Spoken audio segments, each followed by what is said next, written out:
The Conversation France, 4 ans après, quel bilan? Didier Pourquerie, bonjour. Bonjour Jean-Philippe. Didier Pourquerie, président de l'association The Conversation France, dont vous étiez le rédacteur en chef. Vous n'êtes plus, puisque vous êtes président de l'association maintenant. 4 ans. 4 ans déjà. Voilà. Est-ce qu'on peut peut-être revenir sur le concept de base de The Conversation? Oui, je pense que c'est pas mal parce qu'on est un média très modeste. Donc on fait assez peu parler de nous. Donc il faut sans arrêt revenir sur qui on est. On est un média de partage du savoir des enseignants-chercheurs vers le grand public. Ça a été créé en 2011 en Australie par un journaliste à peu près de mon âge qui se disait, en visitant avec son ami l'université de Melbourne, ça serait génial si tous ces chercheurs pouvaient écrire pour le grand public. Premier point, avec l'aide de journalistes pour traduire, entre guillemets, pour rendre accessible ce que ces chercheurs ont trouvé ou ont envie de partager. Alors, donc c'est une plateforme, un média participatif, d'échange, grand public, gratuit. Et puis, c'est à la fois une plateforme collaborative, où des chercheurs et des journalistes travaillent ensemble, mais à la fin, ce sont les chercheurs qui signent. On insiste beaucoup, et il y a un sondage qui vient de sortir là, en début décembre, pour dire que les citoyens français, en tout cas, ont confiance en priorité dans la parole des chercheurs lorsqu'ils s'expriment en direct. Donc c'est ce qu'on fait. C'est les chercheurs qui signent, à condition qu'ils signent une déclaration d'intérêt, parce qu'on est totalement transparent. Et donc ils ont le final cut, comme on dit à Hollywood, sur leur production. Donc ça, c'est le deuxième point, c'est une plateforme collaborative. Et c'est un modèle associatif à but non lucratif. Et ça aussi, c'est important. C'est-à-dire qu'on n'est pas dans le domaine par exemple, de la revue scientifique publiée par des entreprises privées for profit. On est dans l'associatif. Alors, selon les pays, ça prend des formes différentes, puisque on est en Australie, on est en Grande-Bretagne, aux États-Unis, dans toute l'Afrique australe, en France, en Espagne, en Indonésie et au Canada.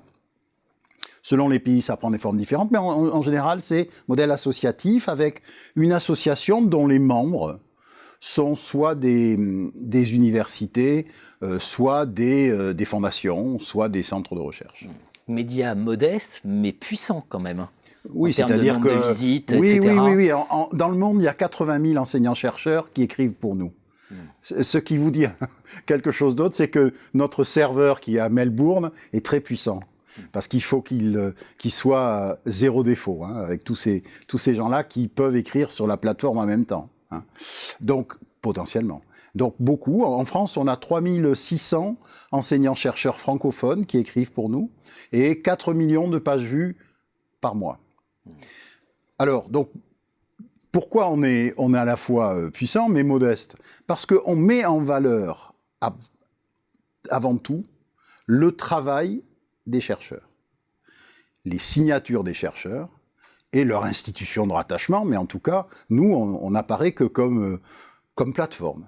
On est là pour partager et pour diffuser. Alors, en France, c'est un petit peu particulier parce que on n'est pas soutenu par de grandes fondations comme aux États-Unis, où on n'est pas soutenu non plus par le gouvernement comme l'Australie a été soutenue. Nous, c'est vraiment une association de membres de beaucoup d'universités, beaucoup de centres de recherche, ça va de l'INRA à l'INSERM, etc. Et puis tout un tas d'universités de toute taille en France, dans toute la France, à peu près 50. Et puis quelques fondations, et puis des régions qui nous aident aussi. Et puis voilà, ça c'est les membres de l'association. Donc la spécificité française, c'est que nous sommes une bonne vieille association loi de 1901 avec des membres. Et les membres cotisent chaque année. C'est comme ça qu'on fait un budget annuel qui permet de travailler avec 14 journalistes quand même. Hein.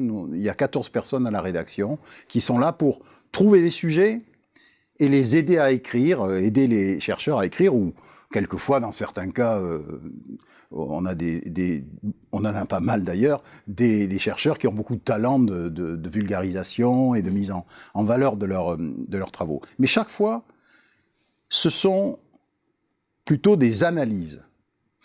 Il est important de comprendre que The Conversation n'est pas dans le commentaire ou dans l'opinion.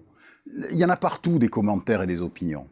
L'idée du fondateur, qu'on garde bien vivante et qui est très importante, on est là pour analyser, apporter des éléments de compréhension du réel, dans toutes les disciplines. Ça va de l'astrophysique aux sciences de gestion, en passant par les sciences politiques, mais aussi à l'environnement, etc., l'énergie. On est comme un média, nous sommes un média généraliste. Simplement, tous les jours, comme on est sous Creative Commons, tous les jours, eh bien, il y a des médias comme Slate, comme Sud-Ouest, comme Ouest France, etc., qui viennent se servir chez nous et mettent leurs articles sur leur site, gratuitement, à condition de les mettre en entier et de citer tout ce qu'il faut citer. Donc, voilà un peu la spécificité de la France, avec aussi, je dirais, une spécificité de longueur d'article. Voilà. On est le pays dans le monde où les articles sont les plus longs. Parce que on a beaucoup de mal à tenir dans des articles très courts de 800 mots ou 900 mots de nos amis anglo-saxons. Donc chez nous, c'est un peu plus long. Voilà. C'est la seule spécificité très notable en plus de la façon dont on gère nos membres. On a aussi pas mal de membres qui sont des lecteurs, hein, qui nous soutiennent. On a à peu près plus de 1000 personnes qui nous soutiennent. 5e année d'existence. Oui. Les 5 prochaines années, quel modèle de développement pour... Alors, on a... Vous avez évoqué l'Afrique, j'imagine que ça fait partie des axes prioritaires. Là où ça nous plaît beaucoup, c'est de penser à la francophonie. Alors, avec nos collègues canadiens, on a ouvert un bureau, on participe à un bureau de Montréal, avec lesquels on fait des échanges, en français, avec des universités locales. Et on a ouvert un bureau à Dakar.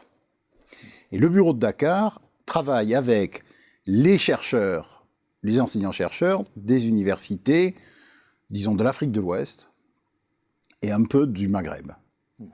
Ça se développe, mais on l'a ouvert cette année, hein, on l'a ouvert en mars. Donc c'est en train de prendre son essor. Et ça, c'est vraiment important. Et puis il y a toujours des nouveaux formats, de la vidéo, des podcasts, des choses comme ça. Donc on est dans ce type de développement, à la fois géographique. Il est très important pour nous d'avoir des voix francophones très diverses. Vous voyez, pour parler de maladies tropicales, je préfère travailler avec des universitaires qui sont le plus près du terrain. Bien sûr. Mais aussi pour parler de modèles de développement, d'ONG, etc. On a des visions très intéressantes de l'après-tontine, par exemple, en Afrique. Voilà, on a ce genre d'articles qui rendent le développement francophone vraiment très intéressant. Donc on a ça, de nouveaux formats, et puis de nouveaux republieurs. Alors là, c'est au niveau mondial. On travaille avec des grandes agences comme Dow Jones, etc., qui vont republier sur leur fil des articles en anglais de nos collègues de pays anglophones, mais aussi en français et en espagnol. Et là, vraiment, c'est intéressant pour nous.